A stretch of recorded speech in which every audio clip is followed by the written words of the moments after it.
Sometimes, the people who save us disappear before we can even thank them. And sometimes, years later, they return to our lives when we least expect it. Caleb Stone has lived alone in the mountains of Wyoming for 15 years, asking nothing of anyone. On a cold November night, he finds a woman collapsed near his fence line. He brings her inside, expecting her to be gone by morning. But she isn't. The days pass in silence, until she turns to him and asks, "Can you be my husband?" Those words stir something in his memory. He doesn't know that her hand once saved him from death, in a place he has tried to forget. Will the truth bring them together, or tear them apart? Before we continue, let us know where you're listening from. And if this story moves you, don't forget to subscribe, because tomorrow, I have something very special in store for you. The Wyoming Territory, in November of 1882, was not a forgiving place. The wind swept down from the peaks like the breath of something ancient and indifferent, carrying with it the promise of a hard winter. High on the mountain, where the pines grew dense and the air was thin enough to make a man's lungs work for every breath, Caleb Stone had built a life that asked nothing of the world and expected nothing in return. His cabin stood in a small clearing he had carved out of the wilderness himself 15 years ago, when he'd arrived in these mountains with nothing but a pack on his back and the need to disappear. The structure was solid, built from the pines he'd felled himself, chinked with mud and moss, with a stone chimney that drew smoke clean and efficient. A covered porch ran the length of the front, facing east so he could watch the sun rise when he couldn't sleep, which was often. The homestead wasn't much by common standards. A small barn housed his mare, Copper, and a milk cow he'd named Bess for no particular reason, except that she looked like a Bess when he'd bought her. A chicken coop provided eggs most mornings. A root cellar dug into the hillside kept potatoes, carrots, and cured meat through the long months when the snow drifted up to the porch. A creek ran cold and clear 50 yards from his door, never freezing completely, even in the dead of winter. Caleb had turned 43 that autumn, though he'd let the day pass without notice. He was a tall man, just over 6 feet, with shoulders that still held the power of his youth despite the hard miles. His hair was mostly gray, and he kept it cut short with shears when it got in his eyes. His face was weathered like old leather, creased with deep lines around his eyes and mouth from years of squinting into the sun and wind. A scar ran from his left temple to his jaw, a pale line in his stubble that he no longer noticed. His hands were what told the true story. They were scarred and calloused, the hands of a man who had worked with them his entire life. Yet they moved with a precision that betrayed a training most men never received. When he skinned a deer, repaired a harness, or loaded his rifle, every motion was economical, practiced, efficient. These were not the hands of a man who had spent his whole life in the mountains, despite what a stranger might assume. The truth was, Caleb Stone had been someone else before he became a mountain hermit. He had been Sergeant Caleb Stone of the United States Army, a scout and tracker who had served in the border conflicts most people back east preferred not to think about. He had been good at what he did, maybe too good. His company had called him the Ghost because he could move through hostile territory like smoke, appearing and disappearing before the enemy even knew to look for him. That life had ended on one brutal day near the Mexican border when his patrol was ambushed. He remembered the chaos, the gunfire, the screams of horses and men. He remembered going down hard, a bursting pain in his chest and side. He remembered thinking, with a strange clarity, so this is how it ends. What came after was fragmented, a blur of fever dreams and darkness gentle hands touching him, a woman's voice soft and determined, water on his lips, the smell of herbs and something clean, like soap. Then, for a long time, nothing. When he finally woke for good, he was in a military hospital, 200 miles from where he'd fallen. The doctors told him he'd been brought in by locals, that he'd been delirious for weeks, and that he was lucky to be alive. They couldn't tell him much more than that. The locals who found him had vanished before anyone thought to ask their names. His company was gone, all of them.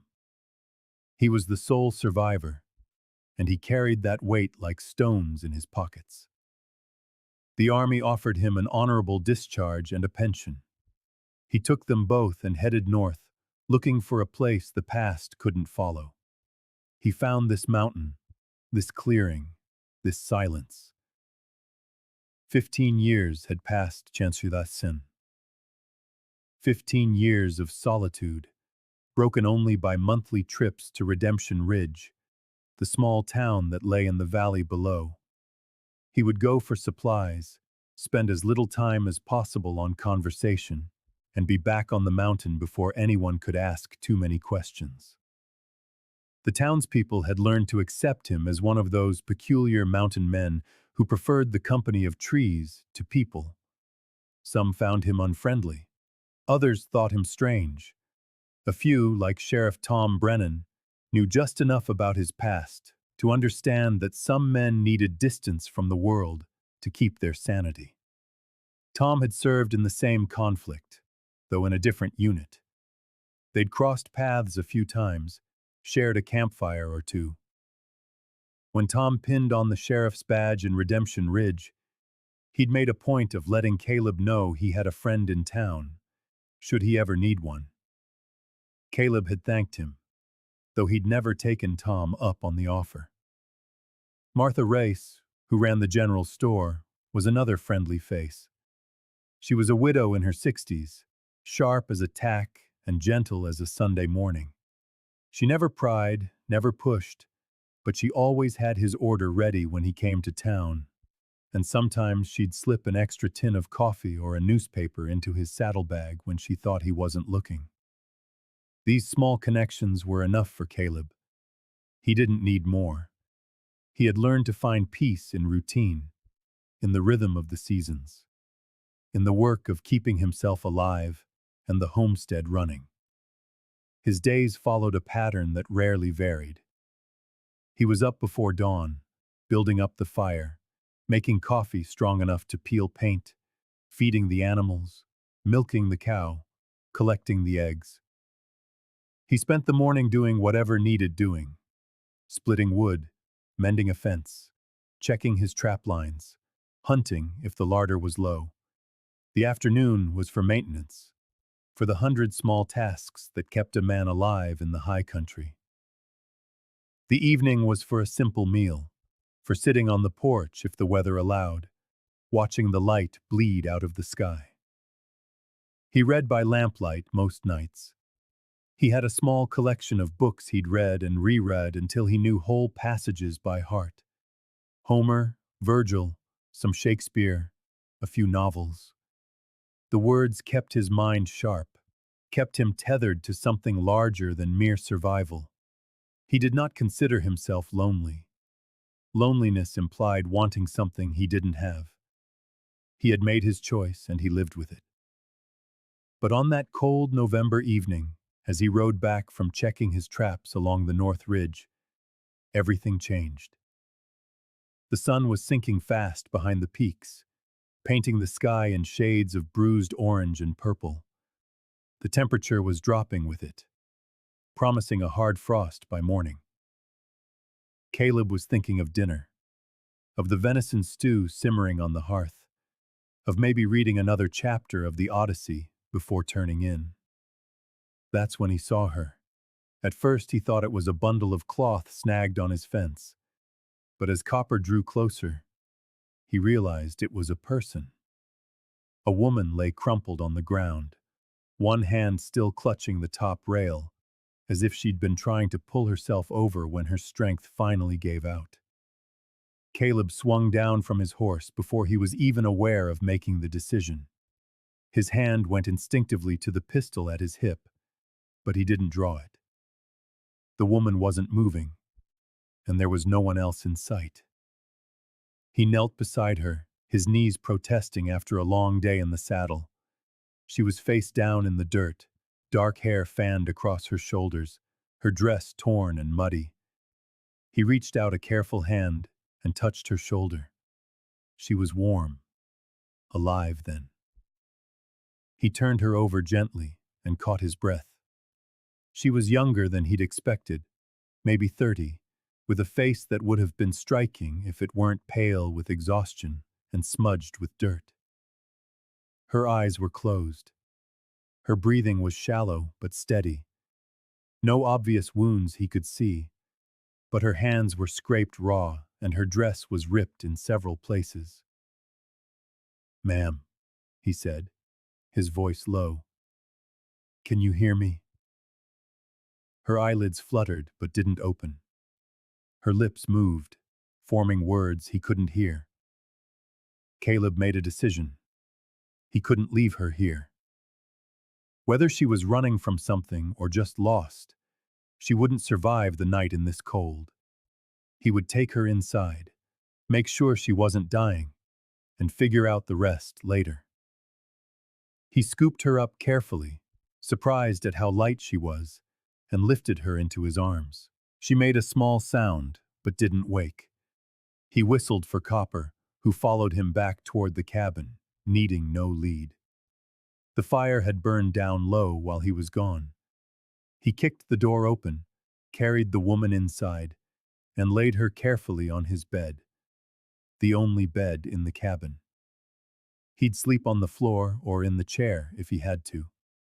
He built the fire back up until it was crackling, filling the small cabin with warmth. Then he lit the lamps and turned his attention to his unexpected guest. Her dress was ruined, but that mattered less than making sure she was sound. He checked her pulse. It was steady. Her breathing evened out as the warmth reached her. He cleaned the grime from her face and hands with a damp cloth, as gentle as if he were tending a wounded animal. It was then he realized she was watching him. Her eyes were open, dark and deep, regarding him with an intensity that made him freeze. She didn't look frightened, which he found strange. Most women would be terrified to wake up in a strange man's cabin in the middle of nowhere. Instead, she looked at him as if she recognized him. "You," she whispered, her voice hoarse with exhaustion. "You're alive?" Then her eyes closed again, and she drifted back to sleep before he could ask her what she meant. Caleb didn't sleep that night. He sat in his chair by the fire, his rifle across his knees, watching the woman sleep and listening to the sounds of the mountain. Every creak of the timbers, every gust of wind against the shutters, sent his hand drifting toward the rifle stock. Old instincts died hard, and a stranger in his cabin, no matter how helpless she seemed, was reason for caution. She slept deeply, her breathing slow and regular. By lamplight, he could see her more clearly now. She had a fine-boned face, elegant even in exhaustion. Her hands, though scraped and dirty, were delicate, with long fingers that suggested she'd never known hard labor. Her dress, beneath the mud and rips, had once been fine material, the kind that cost good money. This was not a frontier woman accustomed to hardship. So what was she doing collapsed at his fence line, 20 miles from the nearest settlement? Dawn came slow and cold. Caleb made coffee, and the smell filled the cabin with a familiar comfort. He was pouring his second cup when he heard her stir. She sat up slowly, wincing as her body protested the movement. Her eyes found his immediately, and for a long moment, They just looked at each other across the small space of the cabin. "You brought me in," she said. It wasn't a question. "Couldn't leave you to the cold," Caleb replied, his voice rough from disuse. "You were near frozen." She looked around the cabin, taking in the simple furnishings, the rifles on the wall, the books stacked on a rough-hewn shelf. Her gaze lingered on the coffee pot. "May I?" she asked. He poured her a cup and brought it to her.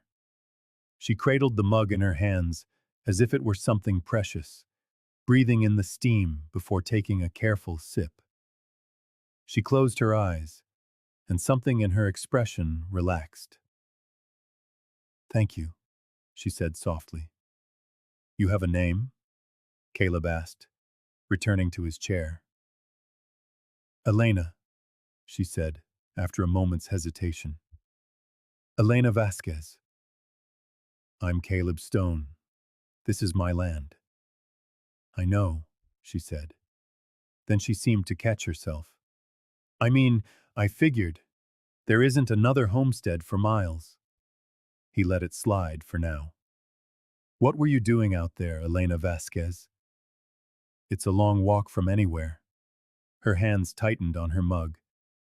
"I was traveling. I got separated from my party." It was a lie, or at least not the whole truth. Caleb had spent years reading faces in high-stakes situations. He knew when someone was holding something back.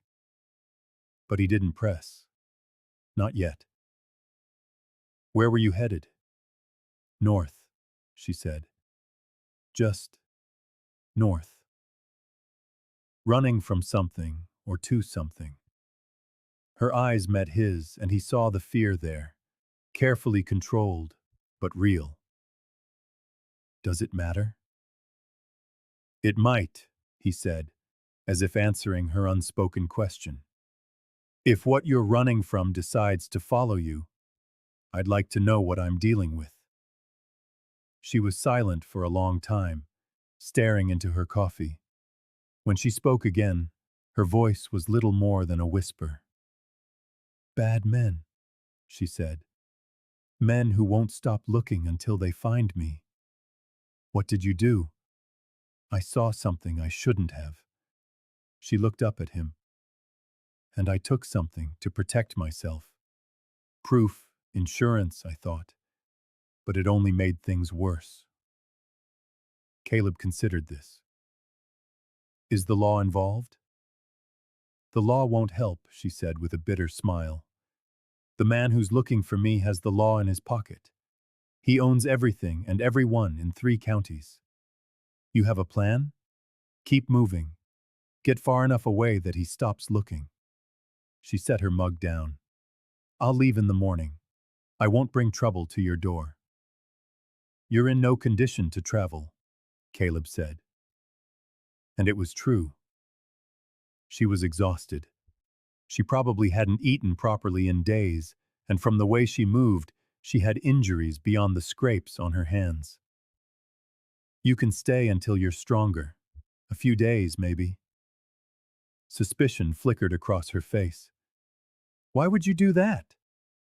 "Because letting you die out there doesn't sit right with me," he said simply. "I'm not much for company, but I'm not a man to turn my back on someone in need." She watched him for a long moment, and again, he got that strange feeling that she was seeing more than just his face, that she was looking at something deeper. "All right," she said finally. "A few days. Then I'll be gone. We'll see." It was all he said. The days that followed fell into an unexpected rhythm. Elena proved more capable than her refined appearance suggested. Despite Caleb's protests that she should rest, she insisted on helping around the cabin. She cooked, which was a revelation, as Caleb's own culinary skills were more functional than pleasant. She cleaned, organized, and mended his spare shirt where it had torn. She moved through his space with a quiet efficiency that never intruded on his routines, yet somehow made the cabin feel less empty. They didn't talk much at first. Caleb wasn't used to conversation, and Elena seemed content with the silence.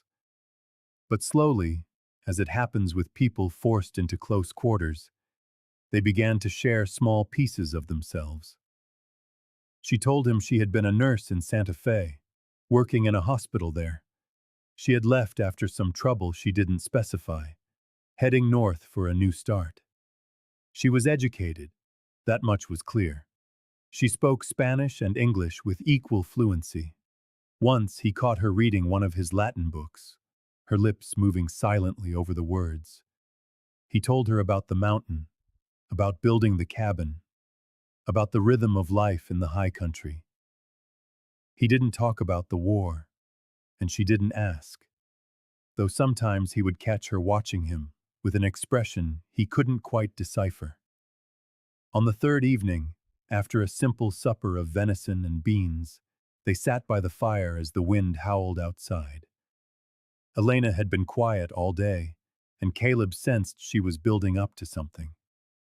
Finally, she turned to him, her face serious in the firelight. "Caleb," she said, and the use of his first name startled him. "I need to ask you something." "Go on." She took a deep breath, seeming to steady herself. "Can you be my wife?" The words hung in the air between them, so unexpected that for a moment, Caleb thought he'd misheard. "What?" Her cheeks flushed, but she didn't look away. "Sorry. I mean, can I be your wife? Will you marry me?" He just stared at her, trying to process what he was hearing. "Elena, I don't... Let me explain," she said quickly. "I know how this sounds, but just listen. Those men looking for me, they won't stop. I can't outrun them forever. But if I'm married, if I have a husband, a legitimate claim to be somewhere, it makes it harder for them. And you? You're clearly a man who values his privacy, who doesn't want questions. A wife explains a woman's presence here. It protects us both." "A marriage of convenience," Caleb said slowly. "Yes, an arrangement. I would continue to help on the homestead. You would have someone to share the work, and I would have protection, a name, a reason to be here." She clasped her hands together.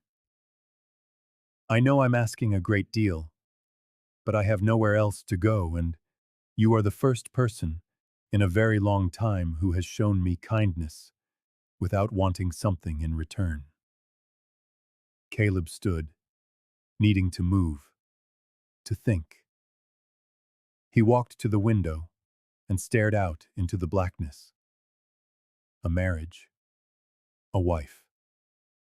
After 15 years of solitude, of carefully kept distance from everything and everyone, she was asking him to bind himself to a woman he barely knew. The practical side of his mind saw the logic. The homestead could use another pair of hands. The arrangement would discourage questions from the townsfolk. And if these men were truly dangerous, having her here as his wife would at least give him some legal standing to protect her. But there was another part of him, a part he'd thought long dead, that stirred at the idea of not being alone, of having someone to talk to share meals with, of hearing movement in the cabin, of waking and knowing another person was there. It was that part that frightened him most. "And after?" he asked, not turning around. "Let's say these men give up looking. Let's say you're safe. What then?" "Then we can end the arrangement, if you want," she said quietly. "I would understand.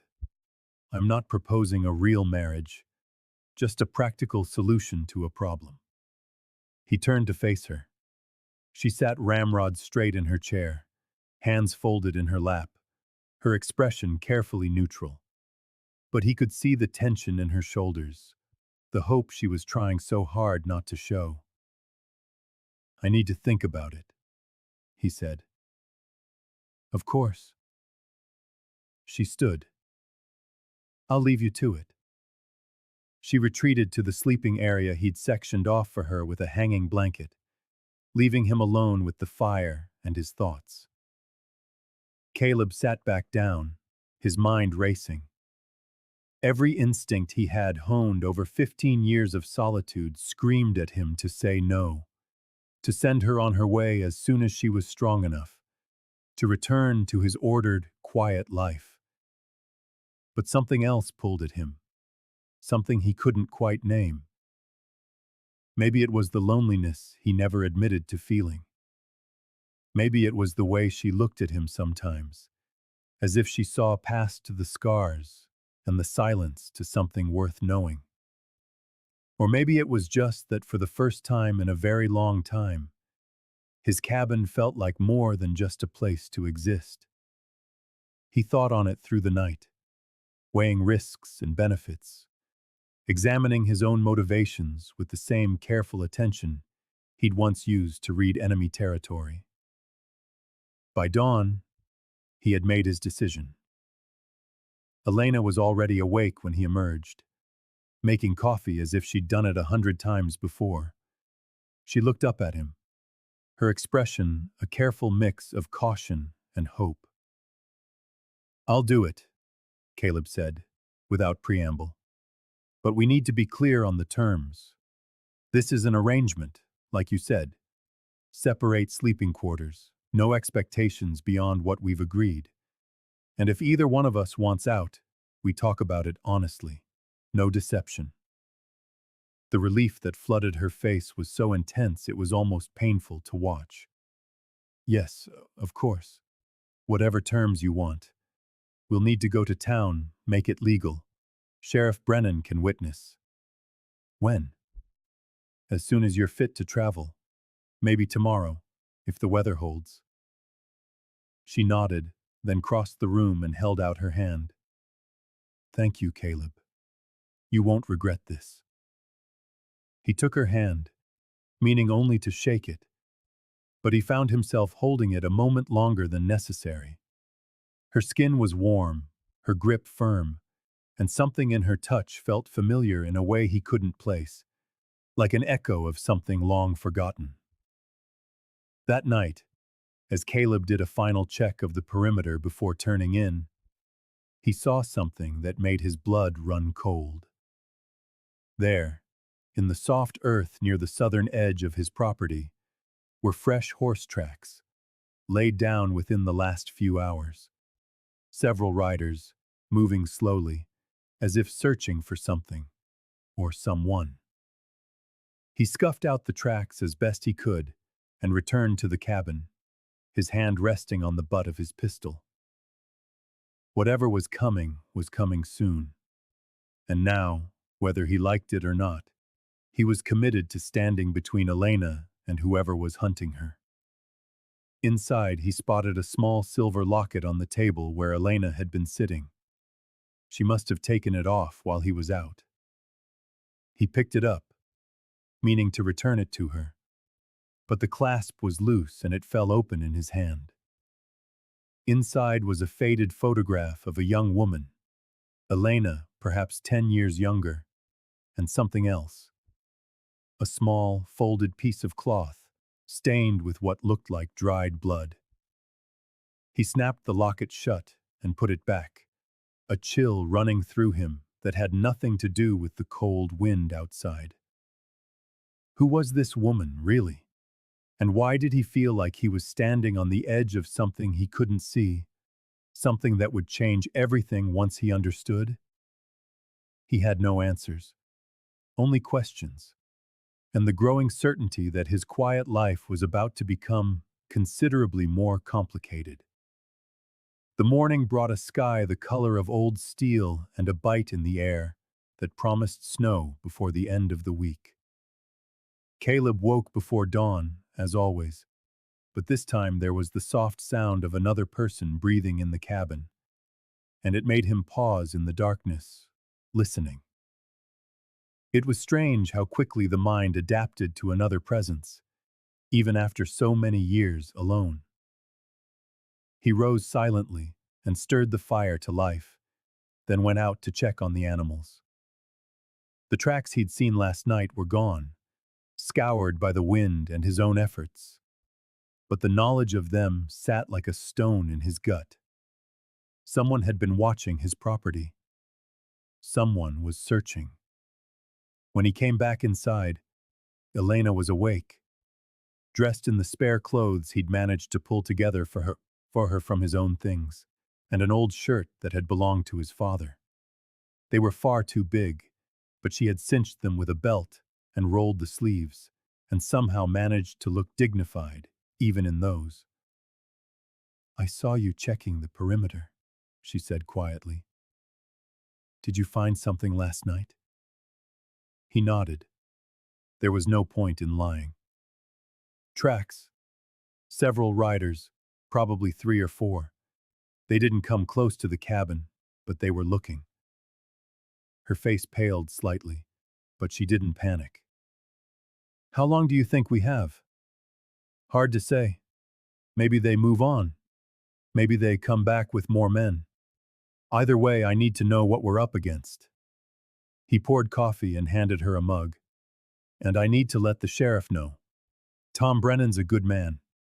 If there's trouble coming, he should be aware." "You're going to town today," she said. It wasn't a question. "We both are. We have business to attend to, remember?" Understanding dawned on his face. The wedding. In the tension of the moment, he'd almost forgotten. "Right. Yes. Are you ready for the ride? It's 3 hours, maybe more in this cold." "I can manage." They ate a quick breakfast of cornbread and bacon. Then Caleb saddled Copper and the smaller mare he kept for hauling supplies. Elena proved to be a skilled rider, mounting the horse with an easy grace that belied her exhaustion. Another detail that didn't quite fit her story. How many nurses from Santa Fe learned to ride like they were born to it? The journey down the mountain was quiet, both of them lost in their own thoughts. The trail was narrow in places, winding through pine and aspen, past sheer rock faces that dropped into nothing. Caleb rode in front, his eyes constantly scanning the landscape, a habit that never left him. Old habits, soldiers' habits, returning as if they'd never gone away. Redemption Ridge sat in a valley where 2 creeks met, a collection of timber frame buildings arranged along a single main street. It wasn't much. A general store, a saloon, a church, a handful of houses, and the sheriff's office and courthouse, which doubled as the mayor's office and town meeting hall. Maybe 100 souls called it home, most of them making a living from ranching or timber. It was mid-morning when they arrived, and the street was quiet. A few heads turned as they rode past, curious eyes watching the stone-faced Caleb with a woman riding beside him. Caleb ignored the stares and headed straight for the sheriff's office. Tom Brennan was at his desk when they walked in, papers spread out before him. He was a sturdy man in his 50s, with graying hair and a face etched by time and trouble. When he looked up and saw Caleb, surprise flickered across his features, quickly replaced by a shadow of concern. "Caleb," Tom said, rising to his feet, "I wasn't expecting you till supply day." His eyes shifted to Elena. "And you've brought company." "Tom, this is Elena Vasquez. Elena, this is Sheriff Tom Brennan." Tom gave a polite nod, his lawman's eyes taking in everything at once.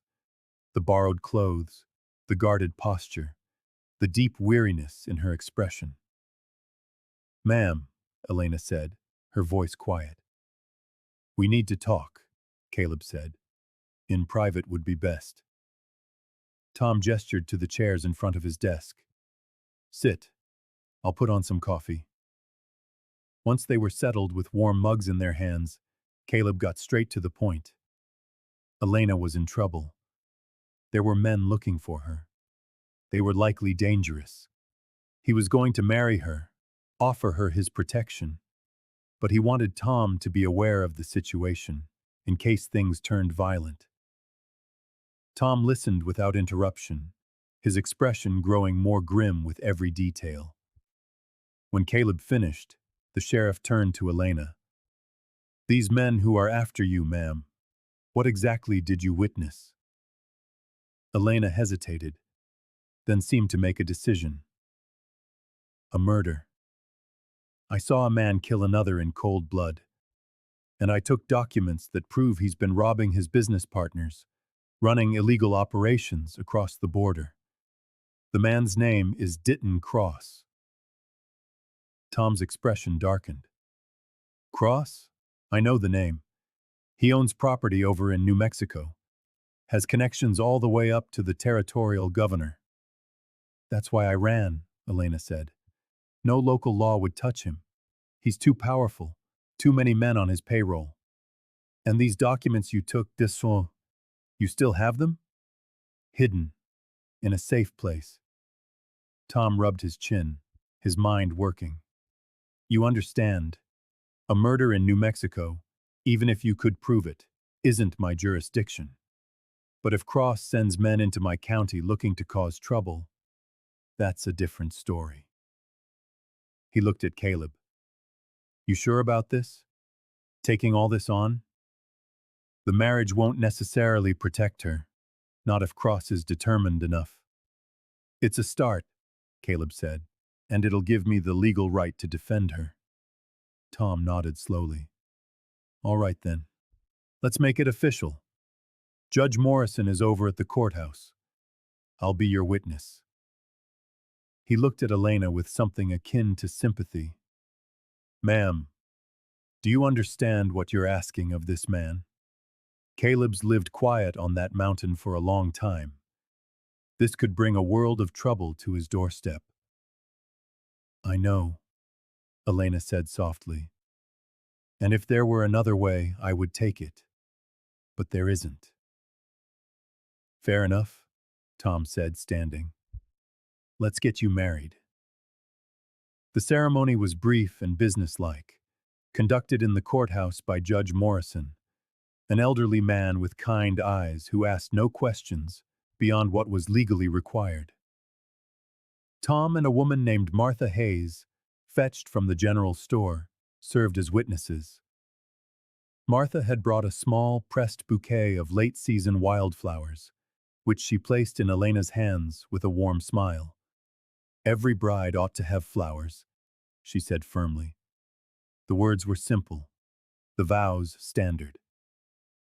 Caleb found himself saying them with more feeling than he'd expected, his voice steady but not entirely calm. When it came time for the ring, he produced a plain gold band that had belonged to his mother, the only piece of jewelry he owned. Elena's eyes widened when she saw it, and for a moment he thought she might cry. But she held herself together, allowing him to slide it onto her finger. It fit as if it had been made for her. "You may kiss the bride," Judge Morrison said with a small smile. Caleb hesitated, then leaned in and placed a brief, chaste kiss on Elena's lips. It was a mere touch, over before it truly began, yet he felt something shift between them in that moment. Something that went far beyond the practical arrangement they had made. Afterward, Martha insisted on a small meal at her home behind the general store. It was a simple affair: bread, cheese, cold chicken, and apple pie. But it was served with such genuine warmth that Caleb felt a tightness in his throat. It had been a long time since he'd been on the receiving end of such uncomplicated kindness. "You're a lucky man, Caleb Stone," Martha said, patting his arm. "And you too, my dear," she added, turning to Elena. "You've married a good man. He may be quiet as a stone, but there's not a more decent soul in this territory." "I'm beginning to see that," Elena said softly. And when she looked at Caleb, there was something in her eyes that made him look away, unsettled by its intensity. They stayed in town only as long as they had to. Caleb bought extra supplies, more ammunition, canned goods, and bolts of fabric for Elena to make proper clothes, and loaded everything onto the pack mule. People stared, they whispered, but no one approached beyond offering clipped congratulations as they prepared to leave. Tom pulled Caleb aside one last time. "I asked around while you were at Martha's," the sheriff said in a low voice. "Seems a pair of rough-looking men came through 2 days ago, asking after a woman traveling alone. Description fit Elena." Caleb's jaw tightened. "I told them I hadn't seen anyone of the sort." "Did they say where they were headed?" "North. Same direction as your mountain." Tom's eyes were serious. "You need to be careful, Caleb. If they're Cross's men, they won't give up easy. And there's not much I can do if they decide to go after her on private property." "I know. I'll handle it." "I'm sure you will. But if you need help, you send word. I'll come, and I'll bring men I trust." Caleb shook the sheriff's hand. "I appreciate that, Tom. That's what friends are for." The ride back up the mountain felt longer, heavier with unspoken thoughts. The wind had picked up, carrying the scent of coming snow. They would have to hurry to make the cabin before the weather turned. Elena rode beside him in silence for most of the way, but as they neared the cabin, she spoke. "Your mother's ring," she said.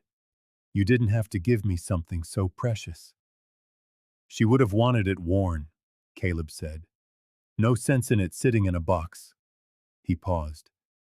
"Thank you, though." They reached the cabin just as the first flakes of snow began to fall, large and lazy in the fading light.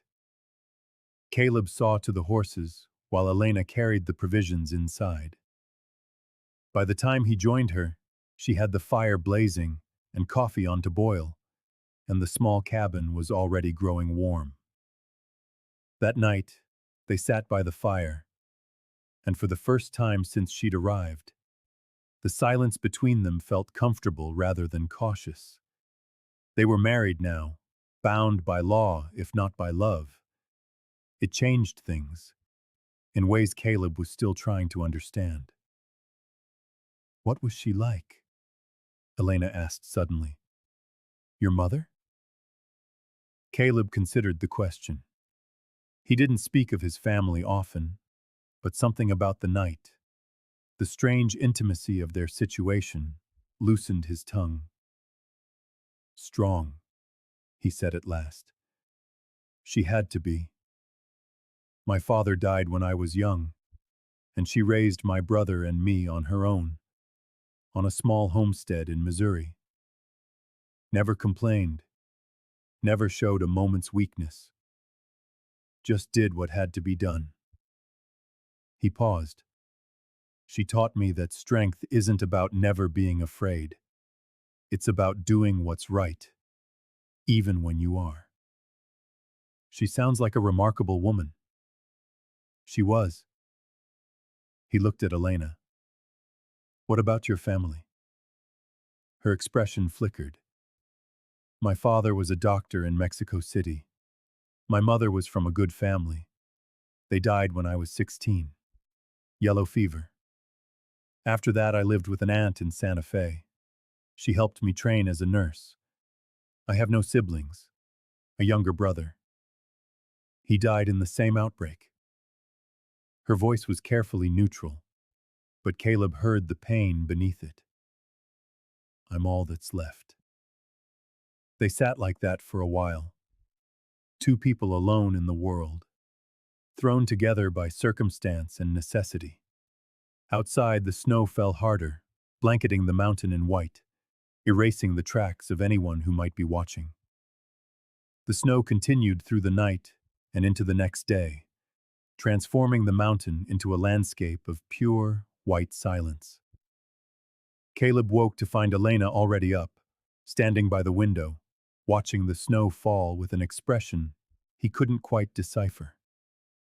In the morning light, wearing one of his old shirts and a skirt Martha had given her, his mother's ring on her finger, she looked as if she belonged there in a way that unsettled him. "I've never seen snow like this," she said, not turning around. "We get some in Santa Fe, but nothing like this." "It's beautiful, and it's dangerous," Caleb said, joining her at the window. "We're cut off now, until it melts or packs down enough to travel on. Could be days, could be weeks. Are we prepared?" "We'll be fine. Plenty of supplies. The animals are sheltered. The woodpile is high. We won't starve and we won't freeze." He looked at her. "But we're alone up here. Just us." "I know." She met his gaze. "Is that a problem?" "No," he said, and realized it was the truth. "No, it's not." The days that followed settled into their own rhythm, different from before. They were married now, legally bound, and it shifted the dynamic in ways both subtle and profound. Elena no longer moved about the cabin like a hesitant guest. She rearranged things for efficiency, added small touches that made the space feel more like a home than a shelter. A jar of dried wildflowers on the table, curtains she'd sewn from the spare fabric, his books organized by subject instead of by size. Caleb found he didn't mind. In fact, he found he liked coming in from his morning chores to find coffee already made and breakfast waiting. He liked having someone to talk with in the evenings, someone who would discuss the books he read and offer perspectives he'd never considered. He liked not being alone. It scared him how much he liked it. Elena proved more capable than he'd expected in other ways too. She knew how to shoot, not expertly, but competently. When he took her out to practice with his spare rifle, she handled the weapon with a familiarity that spoke of prior training. "Where did you learn?" he asked, watching her reload. "My father taught me. He believed a woman should know how to protect herself." She lined up another shot, squeezed the trigger, and hit the target dead center. He was right. He showed her the basics of tracking, how to read the forest, how to move quietly when it mattered. She was a quick study, her attention sharp, her questions intelligent. It was more than idle curiosity. She was preparing herself, though for what, she didn't say. At night, they kept to their separate rooms, but the partition between them felt increasingly arbitrary. They would talk late into the night, sharing stories carefully edited to avoid the deepest wounds. She told him about nursing, about the strange satisfaction of helping someone heal. He told her about the mountains, the animals he'd tracked, the stark beauty of the winter storms. They didn't speak of the men who might be hunting her. They didn't speak of what would happen when the snows melted and the world rushed back in. They existed in a bubble of time, isolated and strangely peaceful. But Elena had nightmares. Caleb would wake to the sound of her crying out in her sleep, words in Spanish, too quick and frightened for him to follow. The first time it happened, he lay frozen, uncertain. The second time, he got up and went to her. She was sitting up in bed, her face pale, her hands trembling. He sat carefully on the edge of the mattress, not touching her, but close enough that she could reach out if she needed to. "You're safe," he said softly. "Whatever you were dreaming, it isn't real. You're here, and you're safe." She looked at him, her eyes wide and dark. Then, without warning, she leaned forward and pressed her face into his shoulder, her hands fisting in his shirt. He tensed for a moment, then slowly, carefully, he brought his arms around her. She didn't weep, just held on to him, as if he were the only solid thing in a shifting world, and he held her back, feeling the rapid beat of her heart against his chest, feeling something unlock inside him that he had kept bolted shut for a very long time. "I'm sorry," she whispered finally. "I don't mean to be weak." "You're not weak," he said, his voice rough. "You're one of the strongest people I've ever met." She pulled back just enough to look at him. "You don't even know me." "I know enough." For a long moment, they just looked at each other. Then, moving slowly enough that she could stop him if she wished, Caleb leaned forward and kissed her. It wasn't the brief, formal kiss of their wedding, but something real, something that spoke of all the feelings he had been trying to ignore. Elena responded instantly, her hands coming up to cup his face, her lips soft and warm against his. The kiss deepened, becoming something more urgent, and Caleb felt himself falling into it, into her, into the possibility of something he thought he'd lost forever. When they finally broke apart, both of them breathing heavily, Elena rested her forehead against his. "This shouldn't be happening," she whispered. "I know. The arrangement was supposed to be practical, simple. I know that too. So, what do we do?" Caleb pulled back just enough to look into her eyes. "We'll figure it out as we go. No expectations, no pressure. Let's just see where this takes us." She nodded slowly. "All right. Let's see where this takes us." He kissed her once more, gently this time. Then he stood to go back to his own bed, but her hand caught his. "Stay," she said, "just for tonight." Her voice was a bare whisper. "I don't want to be alone." So he stayed, lying beside her on top of the covers. Eventually, they both fell asleep that way, closer than they had ever been, yet still careful not to cross the boundaries that neither was ready to cross. It felt right, in a way that defied the practical arrangement they had made. It felt like the beginning of something real.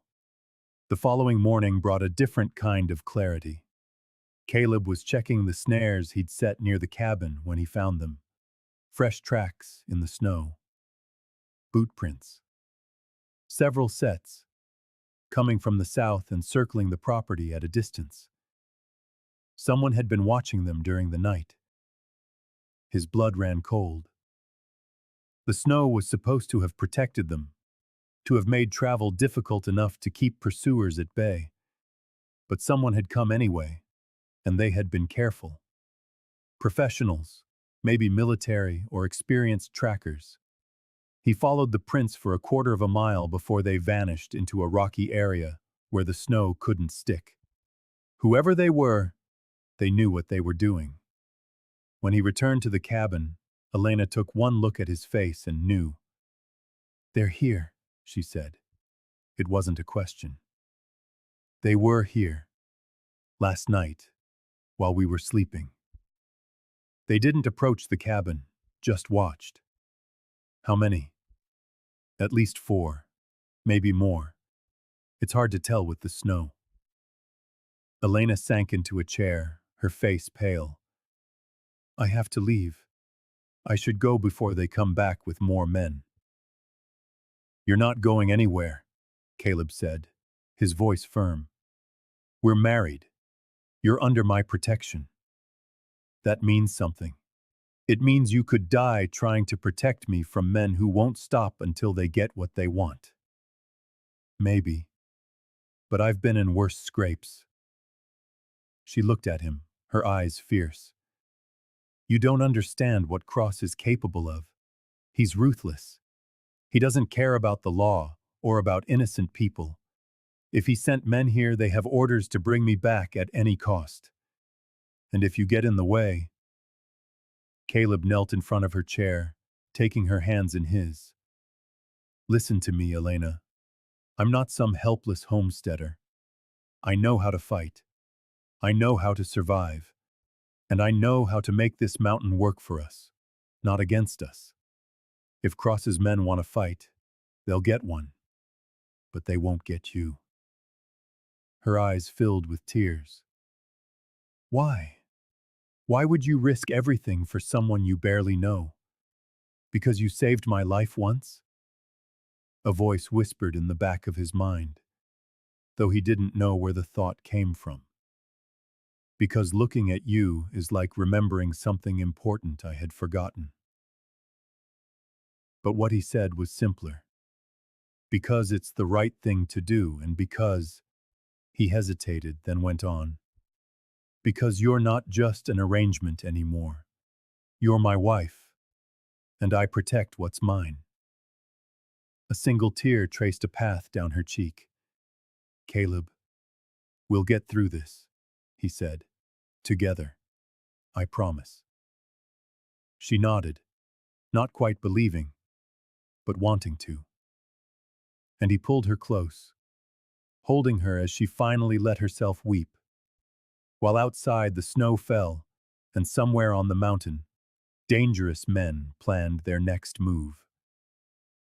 That afternoon, Sheriff Brennan arrived on horseback, startling them both. The ride must have been brutal in the snow, but Tom looked determined rather than exhausted. "Thought you should know," the sheriff said, accepting a cup of coffee and warming himself by the fire. "Those men came back to town. 5 of them this time, well armed, asking more direct questions. They know Elena is up here. They know you're married, and they're not happy about it." "Did they make any threats?" Caleb asked. "Not directly. They're too smart for that. But the implication was clear enough. They're planning something." "When?" "Soon, I'd wager. Weather's due to clear in a day or two. They'll wait for the snow to stop, and then they'll come." Tom looked at Elena with sympathy. "I'm sorry, ma'am. Wish I could do more, but they haven't broken any laws I can prove. And Cross's influence reaches all the way to the territorial government. If I lock up his men for no good reason, I'll have officials breathing down my neck inside of a week." "I understand," Elena said softly. "You've already done more than most would." Tom turned to Caleb. "You need help, you say the word. I can round up some good men, deputies I trust. We can be up here in half a day, soon as the weather breaks." "I appreciate that, Tom. I'll keep it in mind." After the sheriff left, fighting his way back down the mountain before dark, Caleb and Elena stood together at the window, watching him go. The sun was setting, painting the snow in shades of gold and rose, beautiful and indifferent to the violence it would soon witness. "Tell me about the war," Elena said suddenly. "Tell me what you really did." Caleb was silent for a long time. He didn't talk about the war. Hadn't, for 15 years. But she deserved to know who she had married. What kind of man would be standing between her and Cross's hired guns? "I was a scout," he said finally. "Part of a special unit operating along the border. We tracked enemy movements, disrupted supply lines, gathered intelligence. It was dangerous work, the kind that doesn't make it into the official reports." "And the ambush?" "We were tracking a party we'd been chasing for weeks. We got careless, overconfident. They were waiting for us in a canyon. When we rode in," he trailed off. The memories were still sharp, even after all this time. "It was a slaughter. My entire unit was gone in minutes. I took a bullet in the chest and another in my side. Went down hard. But I survived. Barely. I remember fragments, darkness, pain, someone touching me. But I thought it was death coming for me." He looked at her. "Then I woke up in a field hospital. They told me some locals had found me and brought me in.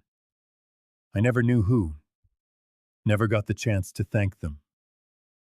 Elena's hand found his, her fingers lacing through his, with a familiarity that felt both new and ancient. And maybe one day, you will. Maybe, he said, not understanding the weight in her voice, or the way she looked at him, as if she were memorizing his face.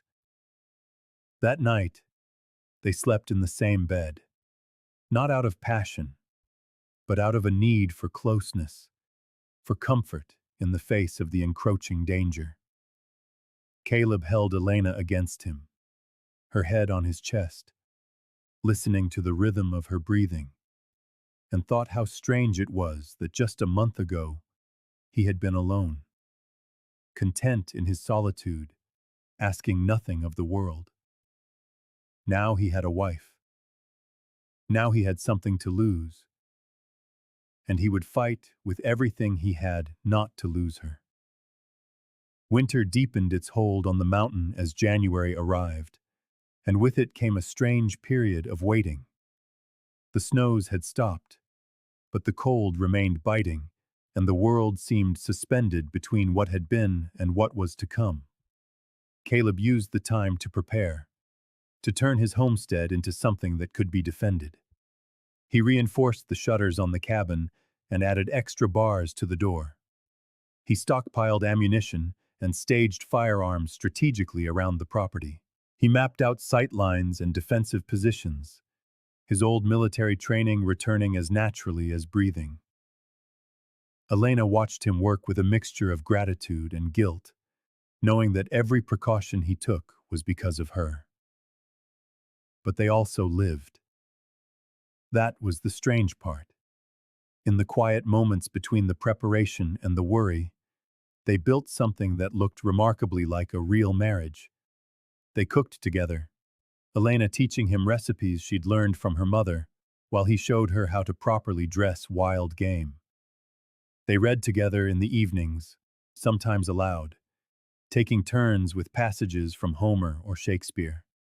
They talked for hours about everything and nothing, about philosophy and politics, about dreams they'd once had, and dreams they were just beginning to imagine. And they grew closer in ways that transcended the physical. There was an intimacy in the small moments, the way Elena would reach out to adjust his collar before he went outside, the way Caleb would pull her close when she shivered despite the roaring fire, the way they moved around each other in the small cabin with an ease that spoke of deep familiarity. One evening, as they sat by the fire after dinner, Elena tended to a small cut on Caleb's hand that he'd gotten while splitting wood. He found himself watching her, a feeling stirring in his chest that he couldn't name. Her touch was gentle yet confident, her fingers moving with a practiced skill as she cleaned the wound and wrapped it with a strip of clean cloth. "You're good at that," he said quietly. "I've had my share of practice." She tied off the bandage and looked up at him. "I was a field nurse during the war, you know. Not just in a hospital. I volunteered for the aid stations near the front lines." Caleb's eyes widened slightly. "That's dangerous work." "Someone had to do it, and I was good at it." Her expression grew distant, remembering. "I saw terrible things. Men torn apart by bullets and shells. Boys crying for their mothers. Soldiers who had lost everything but refused to stop fighting. But I saw courage, too. Real courage. The kind that makes you believe people are capable of incredible things." "Is that where you learned to shoot? To track?" "In part. You learn a lot when you're that close to the fighting. You learn to read situations, to move fast, to stay calm when everything around you is chaos." She paused, her hands still resting on his. "I learned that the difference between life and death is often just someone caring enough to try. Someone refusing to give up, even when it looks hopeless. There was something in her voice, in the way she looked at him, that made Caleb's chest tighten, as if she were saying something important, something he should understand, but couldn't quite grasp. "You saved a lot of lives," he said. "Some," she agreed softly. "The ones I could reach in time." That night, their relationship crossed another threshold. It happened naturally, inevitably. Two people who had been circling one another, finally giving in to what they both wanted. Afterward, lying together in the warm bed, Caleb felt something he hadn't felt in years. Hope. It was fragile and frightening, but it was real. "What are you thinking about?" Elena asked, her fingers tracing idle patterns on his chest. "That I didn't expect this," he told her honestly. "Any of it." "Neither did I." She propped herself up on an elbow, looking down at him. "When I came here, I thought it would just be an arrangement, protection for companionship. I didn't think I would feel—" "What?" he prompted when she trailed off. "Like I've come home," she finished quietly. "Like maybe all the running, all the fear, was leading me here. Do you ever feel that?" He pulled her back down, holding her tight. "I'm glad you came. Whatever happens, I want you to know that." "I know," she whispered. "I know." The peace lasted for 3 more days. Then Sheriff Brennan appeared again, this time with news that changed everything. "They're coming," Tom said without preamble, his breath fogging in the frigid air. "5 men left town this morning, heading this way. They're not being quiet about it anymore." Caleb had been expecting it, but hearing the words still sent a jolt of adrenaline through him. "How long do we have?" "They're on horseback, moving slow in the snow. I'd say they'll be here by tomorrow afternoon at the latest." "Did they say what they want?" Tom's expression was grim. "They showed me a wanted poster. Not for murder or robbery, like Elena said. It's a bounty poster, offering $1,000 for information leading to her return. Claims she's a runaway wife who stole property from her husband." Elena, who had been listening from the doorway, went white. "That's a lie. I was never married to Cross. He wanted me to be, but I refused. That's when everything went wrong." "Figured as much," Tom said. "But it gives them a legal pretense, however thin. They can claim they're pursuing a civil matter, recovering stolen property and a fugitive spouse. Makes it harder for me to intervene." "Unless they trespass and threaten violence," Caleb said. Tom met his gaze. "Unless that happens." "But you'd have to prove it was self-defense if things go sideways," Tom said, his time-worn face a roadmap of worry. "We'll prove it." Tom's gaze shifted between them. "I can stay. I can deputize my men. Bring them up here. Make this official." "No," Caleb said, his voice firm. "If you're here when it happens, Cross will use it against you. He'll claim you overstepped your authority, that you aided and abetted a fugitive. I won't let you risk your badge for this." "I can handle it, Tom. I know this mountain better than anyone." He glanced at Elena, who watched him with eyes that held both fear and something far fiercer. "I know how to fight. And now I have something worth fighting for. We'll be all right." The sheriff was not happy about it, but he understood. Before he left, he pressed a folded piece of paper into Caleb's hand. It held the name and location of a U.S. Marshal in Cheyenne. If you make it through this and you need someone to bring Cross down the right way, you call him. He's a good man. He owes me a favor. After Tom was gone, Caleb and Elena spent the rest of the day in final preparations. He walked her through the defensive positions he had established, the deadfalls and the hiding places she was to use if the shooting started. He gave her his spare pistol and had her practice with it until she could load and fire without hesitation. "I don't want to kill anyone," she said, her hand trembling slightly as she held the weapon. "Neither do I. But if they come for us, if they try to take you, you do what you have to do to survive. Do you understand?" She nodded, her chin set with grim determination. "I understand." That evening, as the setting sun painted the snow in shades of blood red and gold, they stood together on the porch, looking out at the mountain.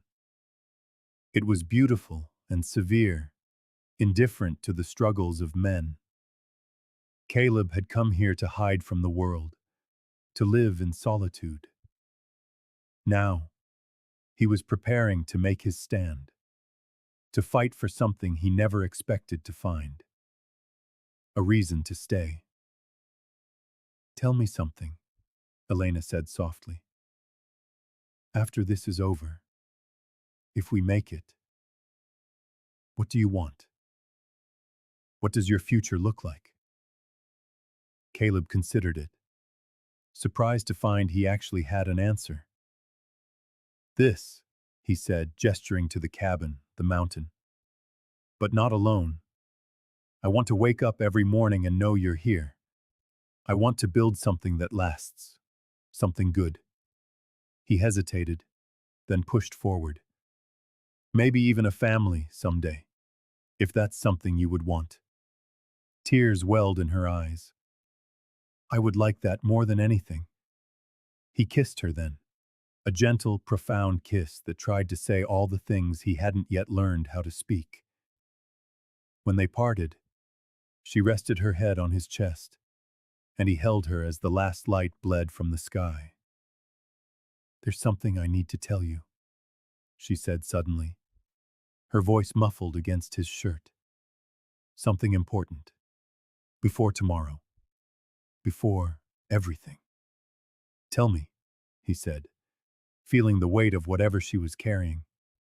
But before she could speak, they both heard it.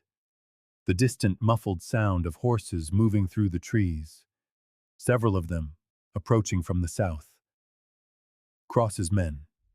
They were early. Caleb's hand went to his pistol. "Inside. Now." They moved with practiced speed, barring the door, dousing the lamps until only the firelight remained. Caleb took up a position by the window with his rifle, while Elena took the pistol and flattened herself against the back wall. The sound of hooves grew closer, then stopped. Through the shutters, Caleb counted 5 distinct horses. 5 men, just as Tom had said. They'd stopped about 50 yards from the cabin, just outside of easy rifle range. Smart. They weren't charging in blind. A voice called out, deceptively polite and cold. "Mrs. Cross, we know you're in there. Mr. Cross has sent us to escort you home, so come out peacefully. And no one needs to get hurt." Elena's face was pale, but her hands were steady on the pistol. They moved through the forest like ghosts, staying low, using the terrain and the smoke from the burning cabin for cover. Caleb led the way, his confidence born from 15 years of learning every inch of this mountain. Elena followed close behind, her breathing controlled despite the fear he knew must be coursing through her. The men were still gathered near the cabin, watching it burn. He counted them again.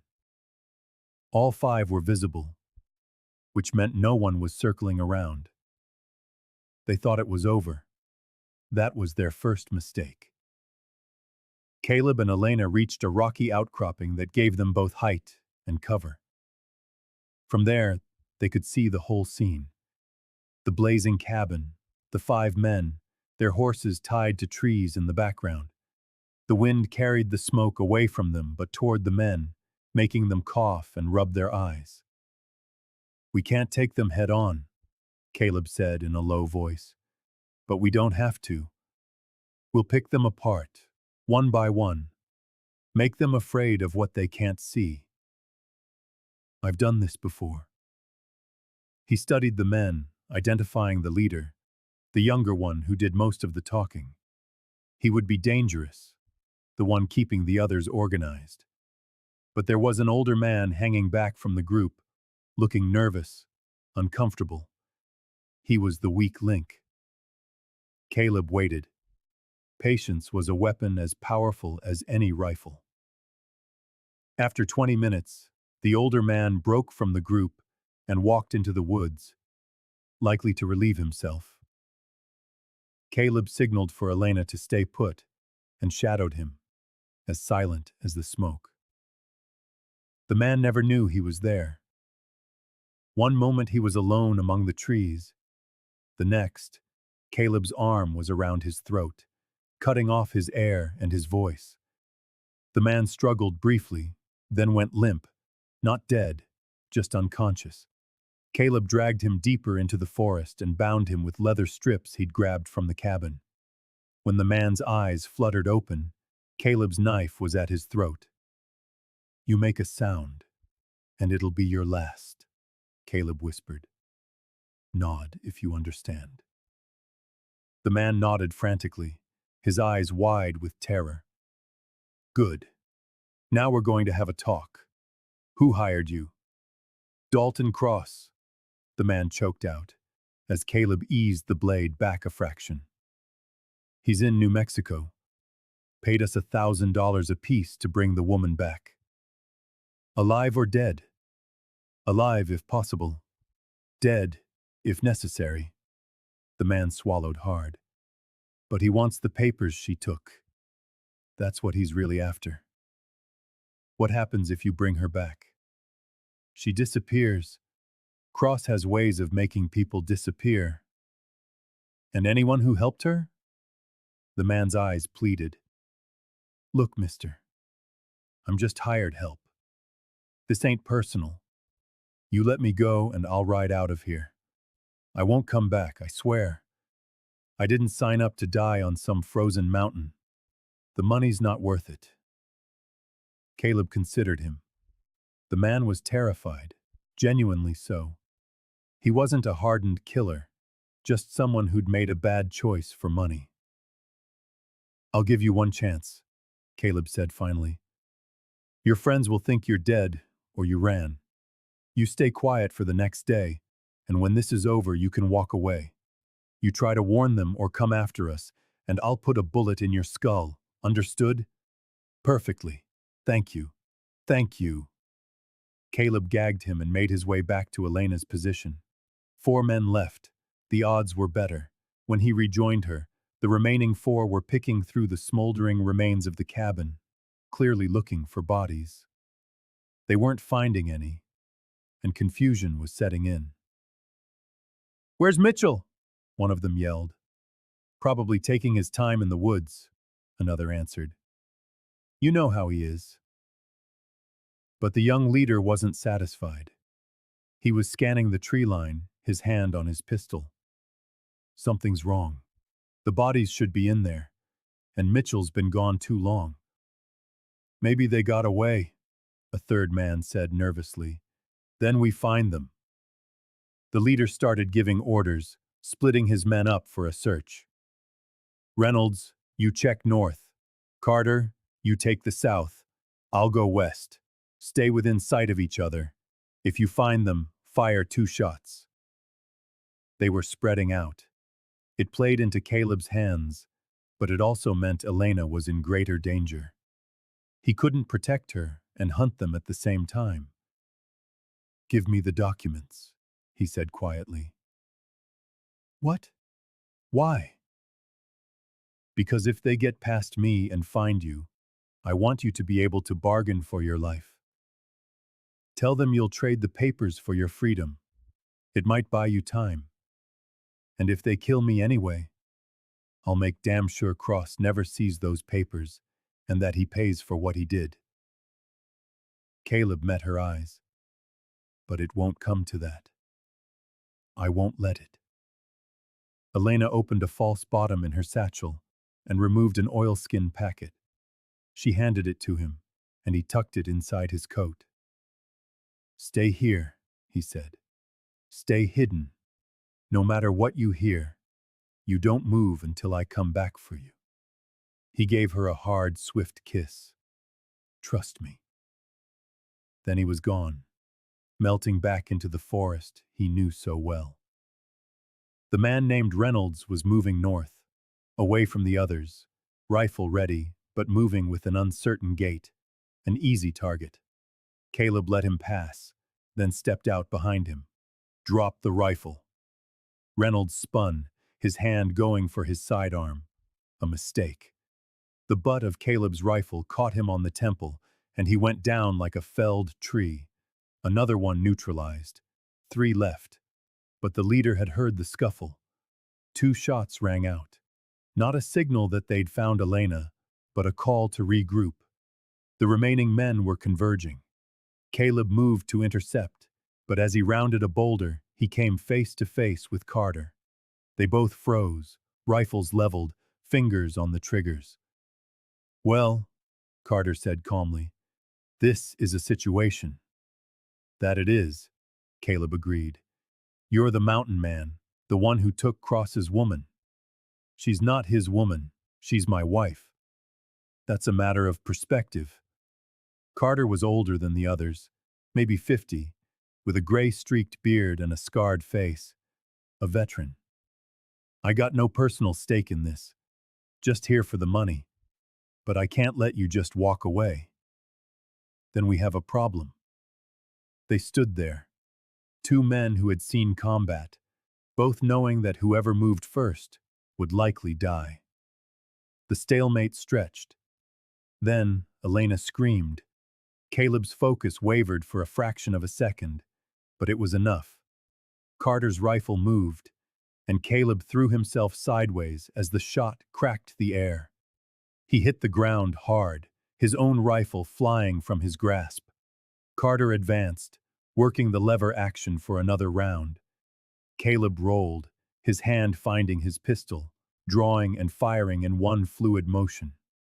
The bullet caught Carter in the shoulder, spinning him around. The second shot was more deliberate, a center mass hit. Carter collapsed and didn't get up. Caleb was on his feet in an instant, heart pounding. Elena's scream. He ran toward where he'd left her, fear lending him speed. He found them at the outcropping. The young leader had Elena by the arm, a pistol to her head. The 4th man stood nearby, his rifle covering Caleb's approach. There you are, the leader said with a cold smile. Had a feeling you'd come running when she screamed. Caleb stopped, his own pistol raised but useless. He couldn't risk a shot. Let her go. I don't think so. She's our ticket out of here, isn't she, darling? The leader pulled Elena closer. Here's what's going to happen. You're going to drop your weapon and back away. We're going to take Mrs. Stone here and ride out. In a day or 2, when we're clear, we'll let her go. Maybe. You're lying. Probably. But what choice do you have? Caleb looked at Elena. Her face was pale, but her eyes were fierce, unafraid. And in them he saw a look that caught his breath. A recognition deeper than anything he had ever known. As if she were looking at someone she'd known her entire life.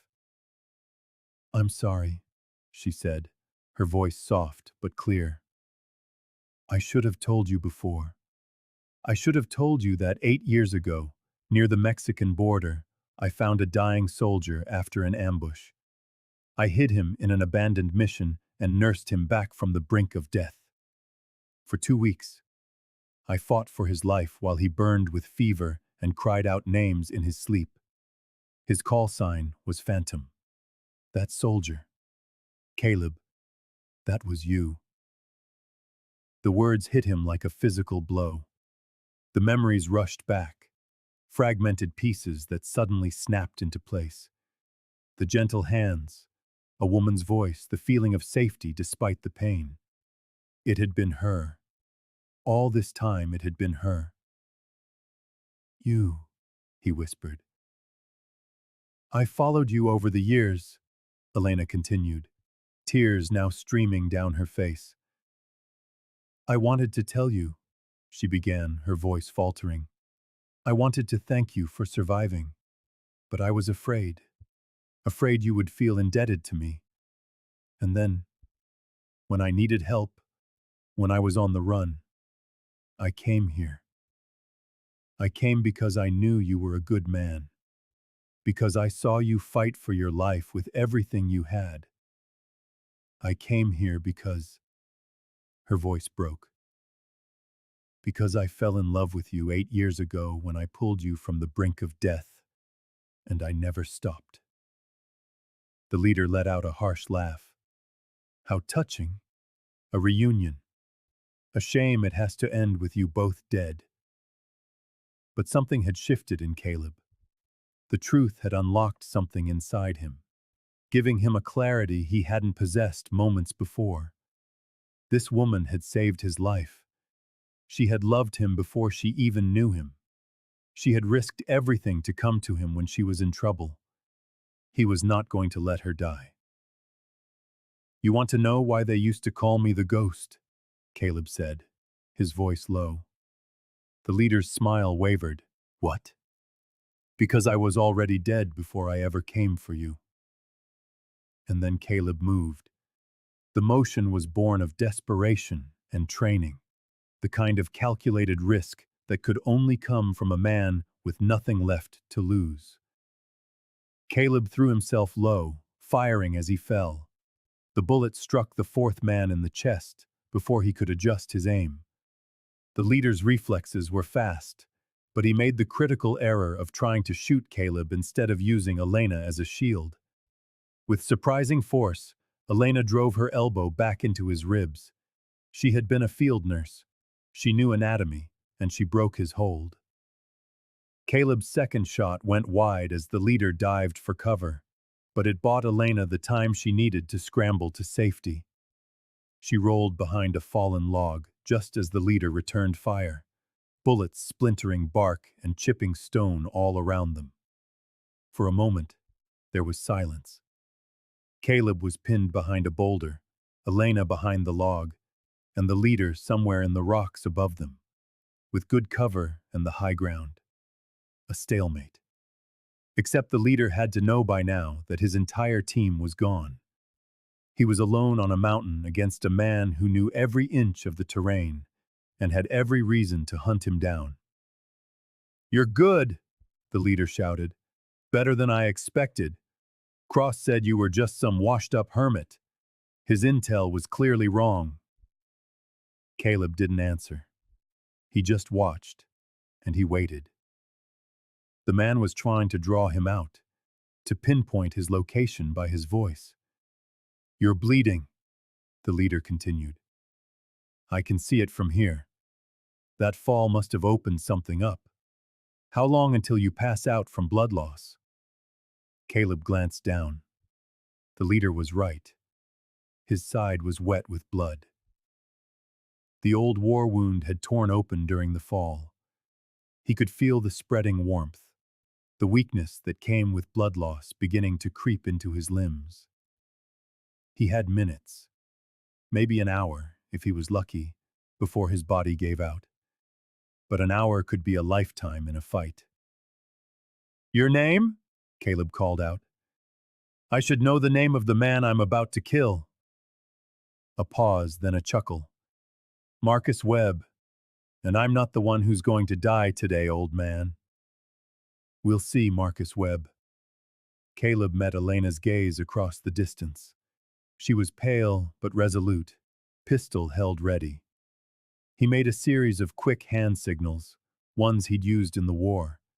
She wouldn't know the military signs, but she was smart. she would understand the basic message. Stay down, stay quiet, wait for my move. She gave an almost imperceptible nod. He began to move, a slow crawl, using every bit of cover the rocks provided. The bleeding was bad, but he could manage it. He'd been through worse. The key was to get around, to get above Webb, to take away his advantage. But Webb was no fool. He was well positioned and watching every approach. When Caleb tried to flank left, a bullet ricocheted off the stone near his head. He pulled back, breathing hard, fighting the dizziness that was starting to set in. Getting slower, Webb taunted. I can wait, you know. Wait until you bleed out. Then I'll just take the woman. I get paid either way. Elena's voice rang out, clear and strong. The documents are gone. There was a long silence from the rocks above.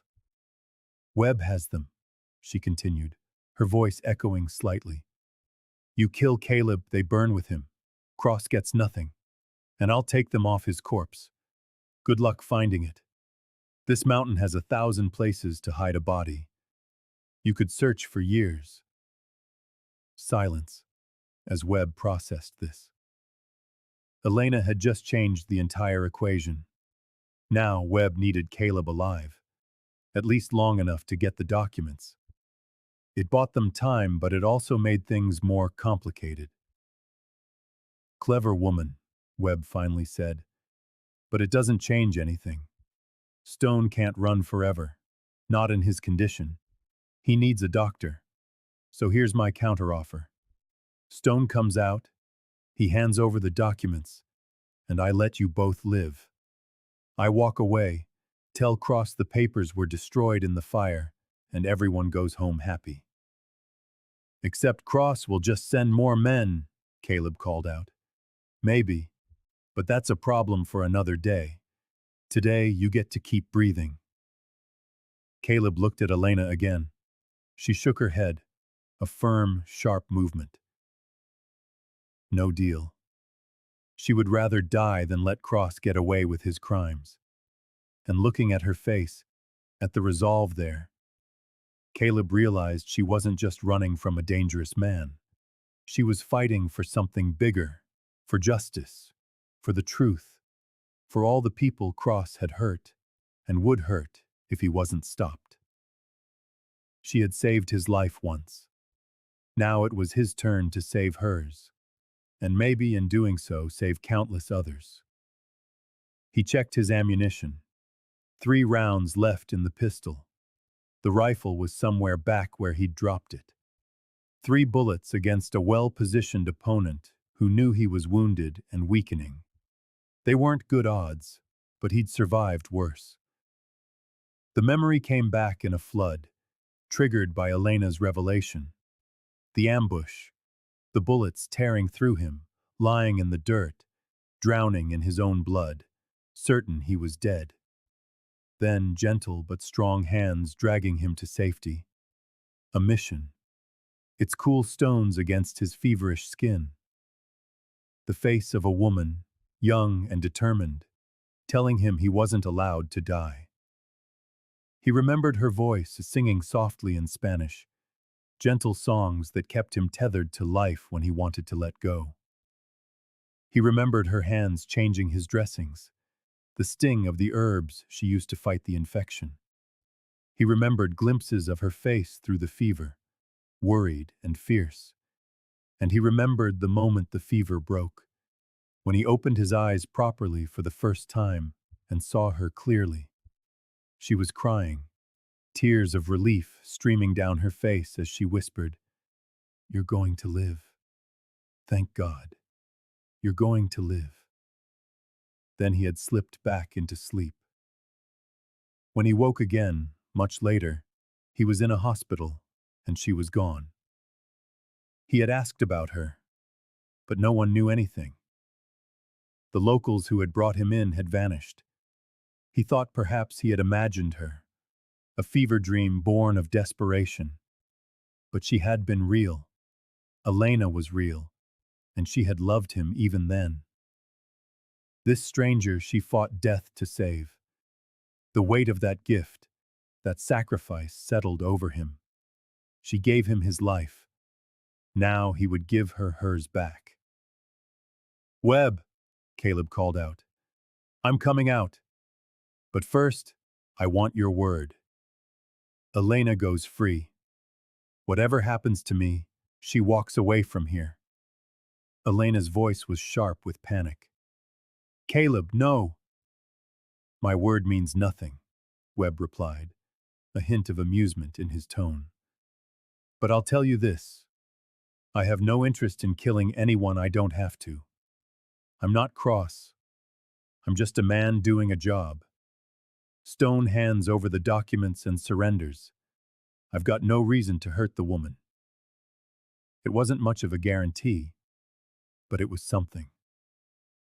More importantly, it would make Webb lower his guard, thinking he had won. It was the opening Caleb needed.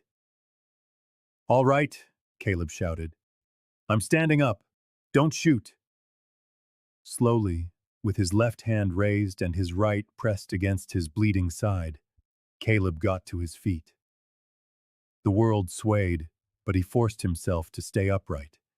He could see Webb now, stepping out from his cover, rifle aimed at Caleb's chest. The documents, Webb said. Toss them over. Caleb reached his right hand inside his jacket, moving deliberately. His fingers found the oilskin packet, but they also found something else.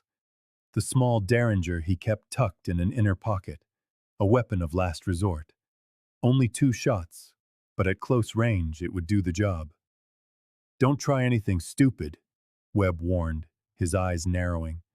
I can put 3 rounds in you before you hit the ground. Caleb pulled out the oilskin packet and held it up. Here, take it. He tossed it towards Webb, a weak underhand throw that landed halfway between them. Webb hesitated, torn between holding his cover and retrieving the prize. Greed and caution warred on his face. Greed won. Webb took a step forward, keeping the rifle on Caleb but stooping to grab the packet. It was the moment Caleb moved. The derringer was a blur in his hand, both barrels firing almost simultaneously. The range was longer than ideal, but one bullet caught Webb in the shoulder, spinning him around. His rifle discharged wildly, the shot going high. Caleb surged forward, ignoring the weakness in his legs, ignoring the blood loss that made everything feel distant and strange. He slammed into Webb, and they both went down in a tangle of limbs. Webb was younger, stronger, but Caleb had experience and desperation. They grappled on the cold ground, both scrabbling for a weapon. Webb's fingers found Caleb's throat, squeezing hard. Spots danced in Caleb's vision, the world going gray at the edges. Then Elena was there, her own pistol pressed firmly against Webb's temple. Let him go, she said, her voice as cold as winter. Now! Webb's hands fell away instantly, and he rolled away, gasping. Caleb lay on his back, fighting for breath, his vision swimming. Elena kept her gun on Webb as she moved to Caleb's side. Can you move? Give me a minute. Webb sat up slowly, hands raised. Blood seeped from his shoulder wound. He looked between the two of them, at Elena's steady gun and Caleb struggling to rise, and something in his expression shifted. I surrender, he said quietly. I'm done. You win. Smart choice, Elena said. She looked at Caleb. Can you tie him up? Caleb nodded, forcing himself to his feet. The world tilted precariously, but he managed to use Webb's own belt to bind the man's hands. Tight enough to hold, but not enough to cut off circulation. He was no torturer. Now what? Webb asked, a genuine curiosity in his voice. You can't keep me here forever, and Cross will eventually send more men. Now we wait for help, Elena said. She looked at Caleb, her eyes filled with worry. and we get you proper medical attention before you bleed to death. Later that night, as Caleb rested in a room above the town's general store, Elena sat by his bed and finally told him everything. She told him how she had been traveling with a medical supply caravan when they stumbled upon the massacre, how she found him barely breathing and knew she couldn't save them all, but maybe she could save one, how she hid him in the old mission and fought for his life day after day. "Why?" Caleb asked, his voice rough. "Why risk so much for a stranger?" "Because you were dying, and I was a nurse," she said simply. "That's reason enough. But also," she hesitated, then continued, "when you were delirious with fever, you talked about your life, your family, your dreams. You talked about wanting to find a place of peace, a quiet place where the war couldn't reach you. And I thought, this man deserves to live. This good man deserves his chance at peace. And you found me again. I kept track of you over the years. I knew you'd gone north, settled in Wyoming. I told myself to leave you be, that you'd found your peace, but when I needed help, when I was running," her voice cracked, "I came to you because some part of me always believed we were meant to find each other again."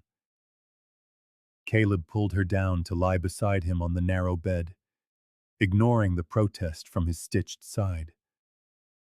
"We were. We are. Everything that happened, everything that brought us here, it all led to this." "You believe in destiny?" she whispered. "I believe in you," he said. "That's enough." They held each other as the night deepened, two people who had walked through fire and blood to find one another, given a second chance at something neither had dared to hope for. He'd been through worse. "I'll survive," he rasped, his voice strained. "I've survived worse thanks to you." Their eyes met, and in that instant, the world fell away. Webb, the documents, Cross, the dangers that still clung to the air, none of it mattered as much as the unspoken truth that passed between them. "You should have told me," Caleb said, his voice gentle despite the pain. Her own voice trembled. "I know, I was afraid." "Afraid of what? That you would see me as an obligation instead of a choice? That you would stay with me out of debt, not desire?" Tears welled in her eyes, blurring his image. "I wanted you to choose me freely, Caleb. Not because you felt you owed me your life." Caleb reached out, his blood-stained hand cupping her face with surprising tenderness. "Elena Vasquez Stone," he murmured, his thumb stroking her cheek. "I chose you the moment you asked to be my wife. Everything before that, that was just the long road to understanding why." She kissed him then, a fierce, desperate press of lips that tasted of salt and smoke and something that felt like forever. When they broke apart, Caleb turned his gaze to Webb. "You're going to help us," he stated, his voice hard as iron. "In exchange for your life and a lighter sentence, you will testify against Dalton Cross. You'll tell them everything you know about his operations, his crimes, his network." Webb hesitated. "Cross has a long reach.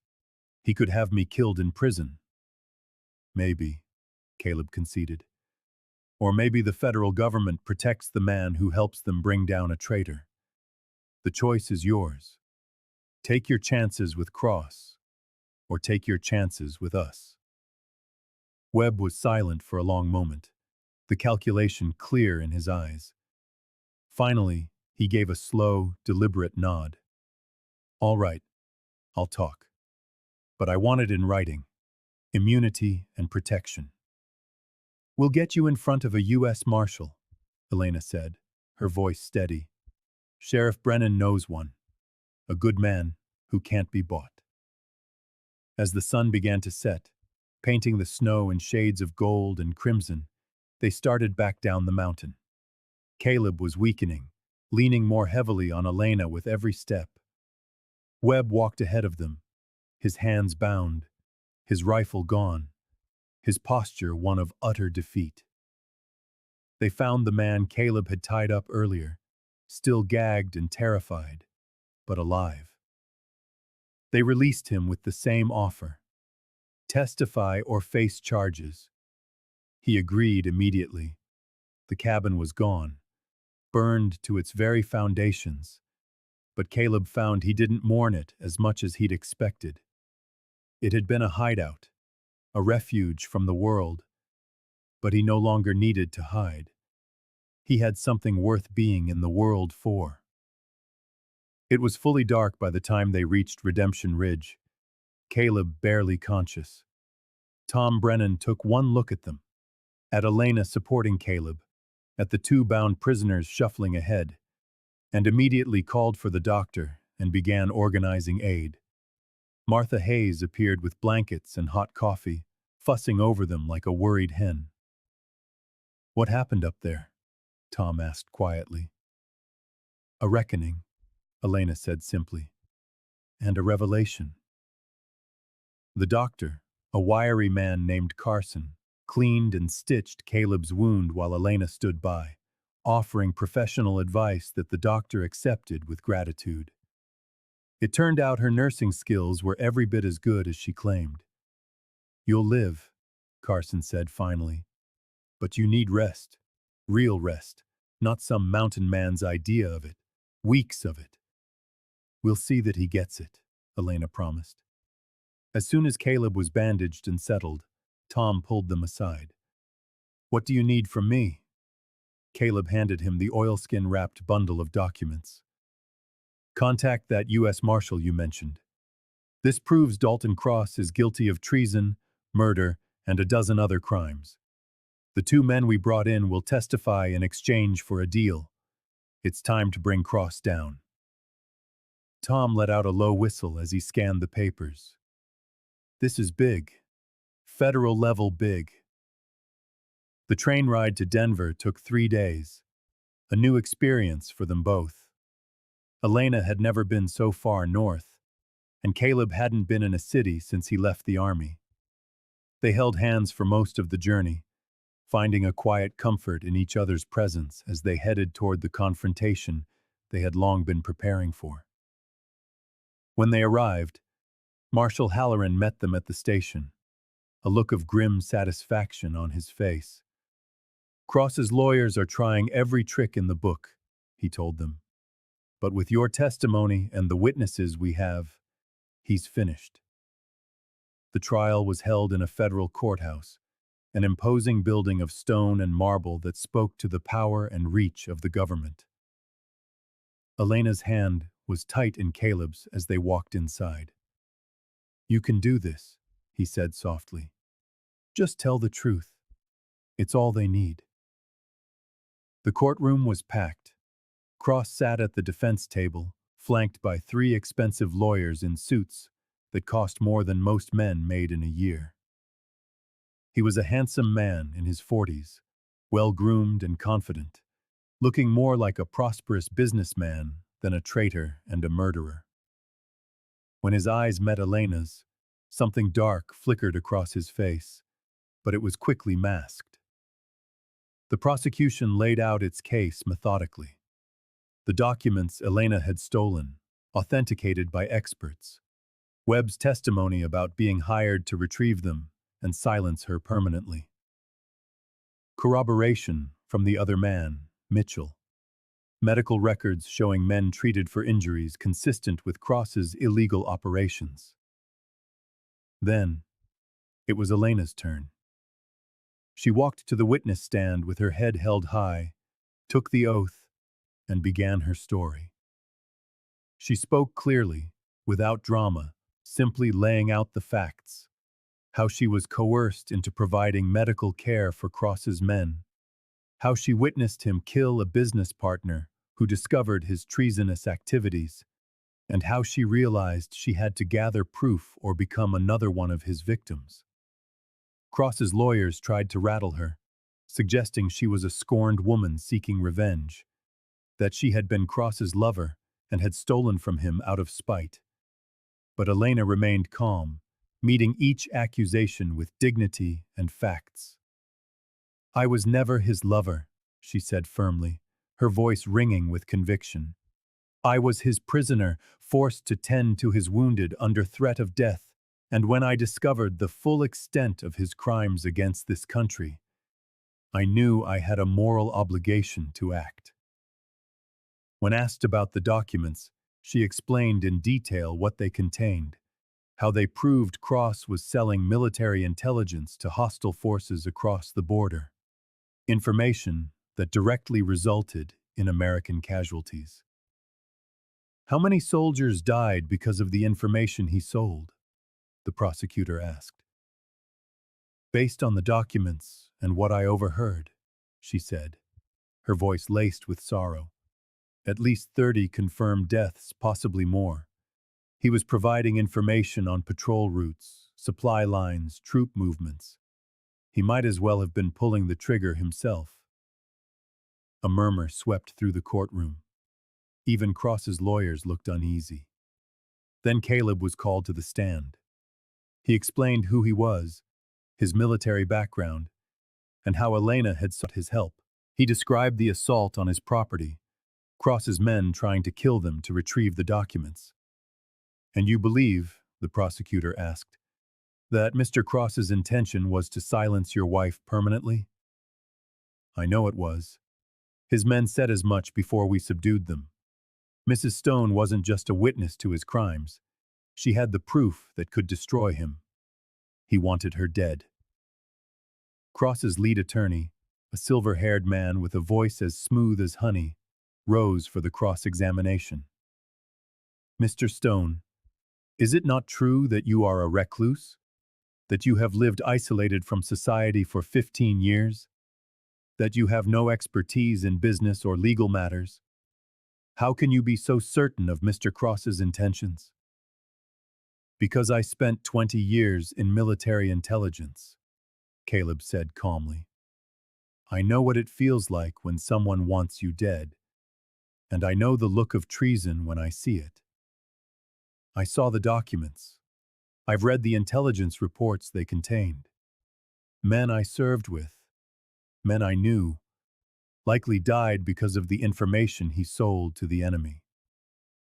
The lawyer tried several other tacks, but Caleb's testimony was rock solid. His military credentials were unimpeachable. As he stepped down from the stand, he caught Cross's eye. The man no longer looked confident. He was beginning to look cornered. The trial lasted 3 days.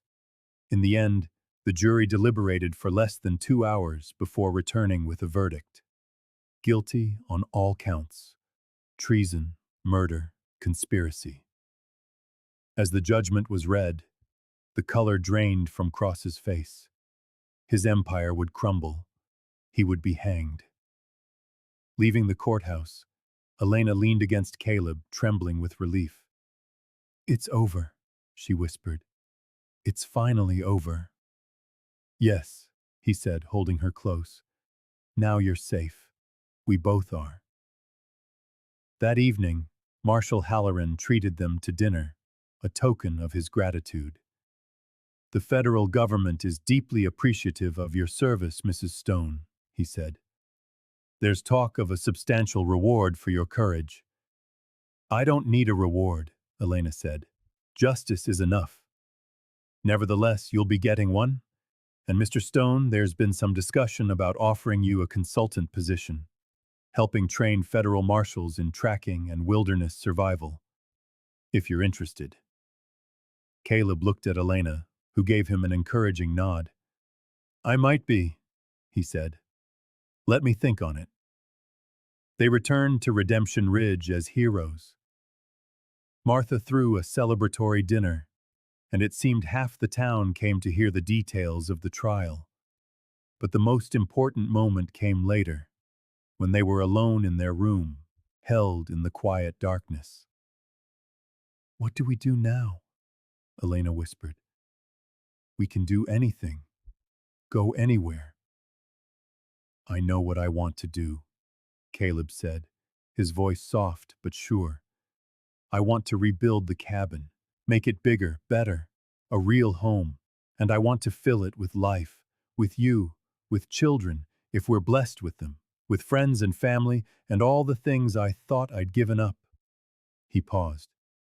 "And I want to take Halloran's offer, at least part-time. Use what I know to help people." Elena smiled against his chest. "That sounds perfect. I'll serve as the region's nurse, helping people heal." She looked up at him. "We'll build something good together. Something worth all the pain it took to find each other." "We will," Caleb agreed. "We already have." Outside, the snow began to fall again, soft and gentle, blanketing the world in white. But inside, wrapped in each other's arms, Caleb and Elena felt only warmth. Spring came to the Wyoming mountains like a promise fulfilled. The snow melted, revealing the bones of the earth, and with the thaw came new life. Wildflowers bloomed, aspens budded, and the streams ran full and clear. Caleb and Elena stood on the site where the old cabin had been, looking at the foundation they had built for the new one. It was larger, with room for a proper bedroom, a kitchen, a space for Elena's medical supplies, and a porch that wrapped around two sides. The men from Redemption Ridge had helped, coming up on weekends to lend their strength. It was no longer a hermit's refuge, but a home meant to be lived in. "It's going to be beautiful," Elena said, her hand resting on her gently rounded belly. The baby was due in the autumn, a new life born from the love they had fought so hard to protect. "It is," Caleb agreed, his arm around her shoulders. "Our home, our future." The past 6 months had been filled with healing and building, not just a cabin, but a life. Caleb had accepted Halloran's offer, finding a redemptive purpose in teaching others how to protect and survive. Elena had become indispensable to the surrounding homesteads, her skills and compassionate nature a blessing to the community. News had come from Marshal Halloran 2 weeks prior. Dalton Cross had been executed, his final appeals denied. His criminal empire had collapsed, its network dismantled, saving countless American lives. "Do you ever think about him?" Elena asked now, her thoughts following Caleb's. "Sometimes," he admitted, looking out at the greening valley. "Mostly, I'm just grateful that it's over, that he can't hurt anyone else." He turned to her. "And you?" "I think of the lives he destroyed," she said softly. "The soldiers who died because of what he sold, the families he ruined." She paused, her hand moving on her belly. "And I think of the life we're building in the aftermath of all that destruction. And I feel hopeful." Caleb drew her closer, his gaze full of a love that was as solid and enduring as the mountains around them. "Me too," he said. "Me too. But I also think of the good that came from stopping him, and of how his malice led me to you. I don't wish for anyone to suffer as I did, but I cannot regret the path that united us." "Neither can I." They walked the property, planning where to plant a garden, where to build a better barn, where their children might one day play. Mountain, which had been Caleb's refuge from the world, became the foundation of a new life, one connected to community, to purpose, and to love. As the sun began to set, painting the peaks in gold and crimson, they sat on a log where the porch would soon be, watching the light change. "Tell me again," Elena said softly, "about that moment in the old mission when you first truly saw me." Caleb smiled. The retelling of their story had become a cherished ritual. "I opened my eyes and you were there, bathed in the sunlight pouring through a broken window. You were crying, and I thought you were the most beautiful thing I had ever seen. I tried to speak, to thank you, but I was too weak. You placed your hand on my forehead and told me I was going to live, and for the first time since the ambush, I believed it." "I was so afraid," Elena said. "Every day I thought I might lose you. You were so close to death for so long, but you didn't let go. You held on even when I couldn't." He took her hand, lacing his fingers through hers. "You saved my life twice, Elena. Once in that mission, and again when you came to my mountain. Both times you saved me from death. The first time from my wounds, the second from loneliness. You saved me from cross, from running, from being alone forever." She rested her head on his shoulder. "We saved each other." They sat in a comfortable silence as the last of the light faded from the sky. A hawk circled above, riding the late afternoon thermals. In the valley below, the lights of Redemption Ridge began to glow, warm pinpricks in the encroaching darkness. "Do you remember," Caleb said, his voice low, "that first night when you asked if you could be my wife? I was terrified. Not of you, but of feeling anything again. Of letting someone in after so many years behind walls." "I remember," she whispered. "You looked at me as if I'd asked you to jump from a cliff." She paused. "That's how I felt too. Like I was stepping into the void, not knowing if I would fall or fly." He turned to face her, his gaze gentle. "But I flew, Elena. With you. I flew." She kissed him, a soft, sweet press of her lips. Then she rested her forehead against his. "We both flew." A month later, the cabin and